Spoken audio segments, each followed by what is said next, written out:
17 दिन जिंदगी से जंग।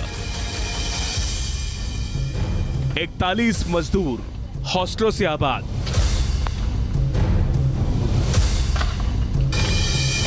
साठ मीटर बना सुरंग का युद्ध क्षेत्र।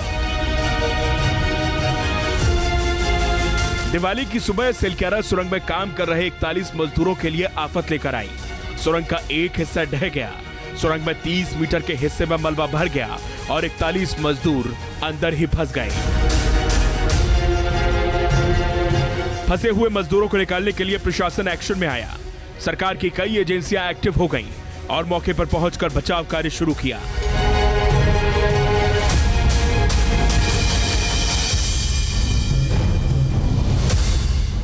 एयर कंप्रेस्ड पाइप के जरिए मजदूरों तक ऑक्सीजन पहुंचाई गई। बिजली और खाने पीने का इंतजाम किया गया। 13 नवंबर को मजदूरों के सुरक्षित होने की खबर मिली। पाइप के जरिए उनसे संपर्क किया गया। इस बीच सुरंग में मलबा गिरता रहा और 30 मीटर में जमा मलबा 60 मीटर में फैल गया।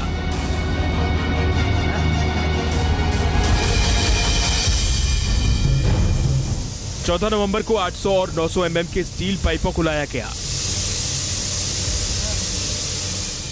ड्रिलिंग मशीन की मदद से वर्टिकल ड्रिलिंग शुरू की गई। फंसे हुए मजदूरों को ऑक्सीजन, पानी और बिजली की सप्लाई होती है। कुछ मजदूरों ने सिरदर्द की शिकायत की। मजदूरों तक दवाएं पहुंचाई गई।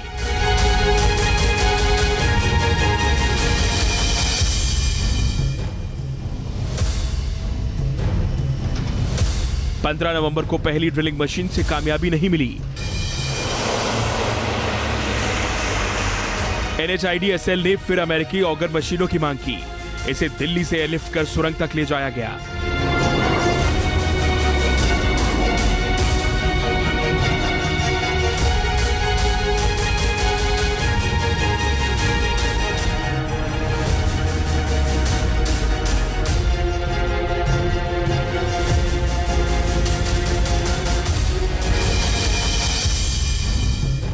बचाव टीम बेबस थी। मलबा इतना ज्यादा था कि मैन्युअली कोई काम शुरू नहीं हो सकता था। लेकिन राहत की बात यह थी कि ड्रिलिंग मशीन पहुंच चुकी थी। फिर उसे असेंबल किया गया और प्लेटफॉर्म पर लगाया गया। कुछ घंटों में मशीन असेंबल हो गई और आधी रात के बाद से ही ऑगर मशीनों ने खुदाई का काम शुरू कर दिया।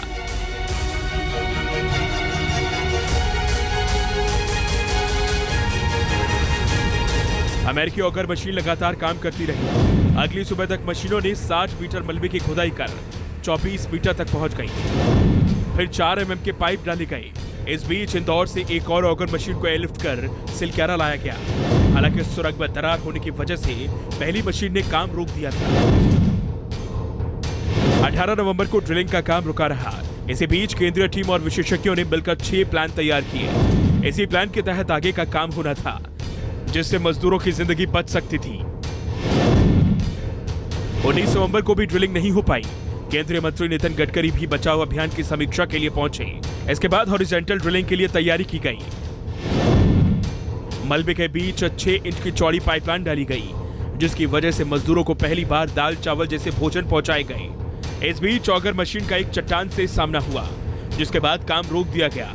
विदेशी विशेषज्ञों की टीम भी पहुंची और उधर वर्टिकल ड्रिलिंग भी शुरू हुई। 21 नवंबर को पहली बार मजदूरों का वीडियो दिखा। ये मजदूर पीले और सफेद हेलमेट में थे। वो एक दूसरे से बातचीत करते नजर आए। इधर सुरंग के पालकोट छोर पर 2 विस्फोट किए गए और साइड से सुरंग खोदने का काम शुरू हुआ। हालांकि वो प्लान लंबा खिंच सकता था। 22 नवंबर की सुबह 200 मिलीमीटर व्यास वाले स्टील पाइपों को 45 मीटर तक पहुंचाया गया। अब मजदूर सिर्फ 15 मीटर दूर थे, लेकिन देर शाम तक हॉरिजॉन्टल ड्रिलिंग का काम रुक गया क्योंकि लोहे का सरिया ड्रिलिंग मशीन के बीच में आ गया। उधर वर्टिकल ड्रिलिंग लगातार होती रही। सरिया की वजह से काम लटका रहा, लेकिन सुबह तक सरिया को निकाल लिया गया। इसके बाद फिर से ड्रिलिंग मशीन ने खुदाई शुरू की और फिर पूरी खुदाई 48 मीटर तक पहुंच गई। लेकिन प्लेटफॉर्म पर दरारें दिखने की वजह से ड्रिलिंग का काम फिर से रोक दिया गया। ड्रिलिंग का काम शुरू हुआ तो ऑगर मशीन के रास्ते में स्टील के पाइप आ गए, जिसके चलते पाइप मुड़ गया। मजदूरों की लोकेशन से महज 10 मीटर पहले मशीन की ब्लेड्स टूट गई। इस वजह से रेस्क्यू रोकना पड़ा था। मलबे में ड्रिलिंग मशीन का 13.9 मीटर लंबा ब्लेड फंसा था। इसके बाद ड्रिलिंग के लिए ऑगर मशीन फिर मलबे में डाली गई, लेकिन टेक्निकल ग्लिच के चलते रेस्क्यू टीम को ऑपरेशन रोकना पड़ा। ड्रिलिंग का काम रुका रहा। सुरंग के मलबे में फंसी ऑगर मशीन को काटने के लिए हैदराबाद से प्लाज्मा कटर मशीन मंगाई गई। लेजर कटर और प्लाज्मा कटर से काटकर इसे बाहर निकाला गया।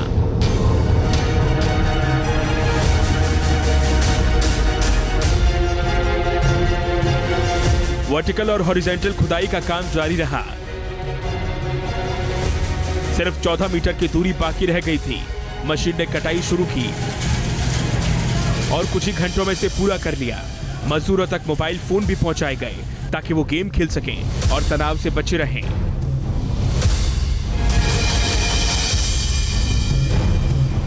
ऑगर मशीनों ने 48 मीटर तक ड्रिलिंग की थी। इसके बाद फंस गई थी। इसे काटकर बाहर निकाला गया। रेस्क्यू ऑपरेशन को मैन्युअली शुरू किया गया। अमेरिकी ऑगर मशीन फंसी तो हेड होल माइनिंग का सहारा लिया गया। जहां ऑगर मशीनों ने काम छोड़ा था, वहां से ही रेड माइनर टीमों ने मैन्युअल ड्रिलिंग शुरू की। दूसरी तरफ सुरंग के ऊपर से वर्टिकल ड्रिलिंग भी जारी है। 42 मीटर तक खुदाई पहुंची। इसमें 1 मीटर चौड़ा पाइप डालने का काम शुरू हुआ।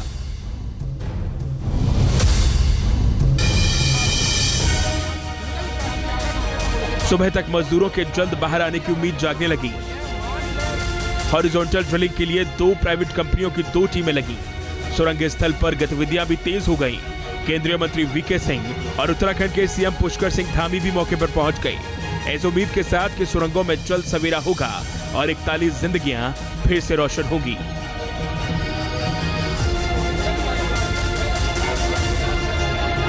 Team news nation. तो रिपोर्ट आपने देखी। अब सीधे एक बार फिर से चलते हैं ग्राउंड जीरो पर। हमारे सहयोगी सैयद आमिर लगातार हमारे साथ बने हुए। सैयद, पूरे प्रोसेस का डेवलपमेंट आप बता रहे हैं, लेकिन फिलहाल ये बताएं कि करंट स्टेटस क्या है, कहां तक पहुंचा है ये ऑपरेशन पूरा?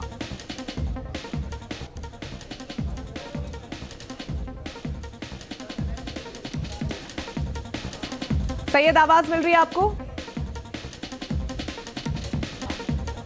चलिए सैयद से दोबारा से कनेक्ट करने की कोशिश करेंगे। इन सबके बीच बड़ी खबर आपको बता दें, किसी भी वक्त मजदूरों को बाहर निकाला जा सकता है। टनल में मॉक ड्रिल की प्रक्रिया भी जारी है।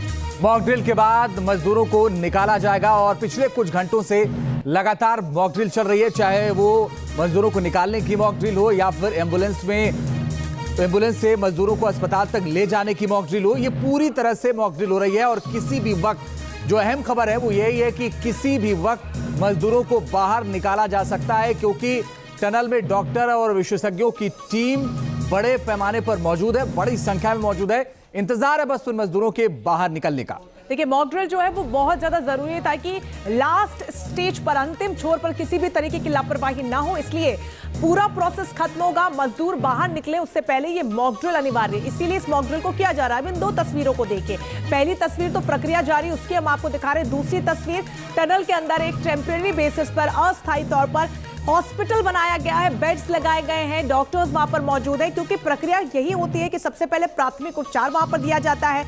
सब कुछ ठीक ठाक है, उसके बाद उन्हें एम्बुलेंस में बिठाकर हॉस्पिटल लेके जाएगा, जहां पर उनका पूरा बॉडी चेकअप होगा। तो इस पूरी प्रक्रिया को अंजीत स्टेप बाय स्टेप किया जा रहा है, क्योंकि जहां हमने इतने लंबे समय तक इंतजार किया, वहां पर आखिरी वक्त में कोई चूक यहां पर अफोर्ड नहीं कर सकते। बिल्कुल, और चूंकि 17 दिन से वो अंदर है, इसलिए बहुत सारी चीजें चेक भी करनी है। और उनको आपको बता दें कि अलग अलग तस्वीरों के जरिए भी आइए हम आपको दिखाने की कोशिश करते हैं कि क्या कुछ चल रहा है। टनल में रेस्क्यू टीम मौजूद है, इस वक्त लगातार ऑपरेशन चल रहा है और उम्मीद की जा रही है कि थोड़ी देर बाद मजदूर बाहर निकल आएंगे। लेकिन एक्शन में मेडिकल की टीम भी आपको नजर आ रही है। टनल साइट पर जनरल वीके सिंह, केंद्रीय मंत्री जनरल वीके सिंह भी मौजूद हैं और सीएम पुष्कर सिंह धामी भी वहां मौजूद। हालांकि वो निकले हैं और उस दफ्तर में गए हैं जहां से पूरा मॉनिटर किया जा रहा है। जो अधिकारियों का दफ्तर वहां तक गए, उम्मीद है कि अभी वापस लौट के आएंगे। और 5वीं जो तस्वीर है उसमें आप देखिए ग्रीन कॉरिडोर बनाया गया है। 35 किलोमीटर 44 रोड वहां से पड़ता है, अस्पताल तक ग्रीन कॉरिडोर बनाकर इन मजदूरों को ले जाया जाएगा। साथ ही अस्पताल पूरी तरीके से तैयार है। जब एम्बुलेंसेज एक एक करके इन मजदूरों को लाएंगे तो अस्पताल पूरी तरीके से तैयार है। 41 मजदूरों के जीवन दान किस तरीके से दिया जा रहा है वो प्रक्रिया भी हम आपको दिखा रहे हैं। साथ ही स्थानीय लोगों का जोश जो है वो हाई है, क्योंकि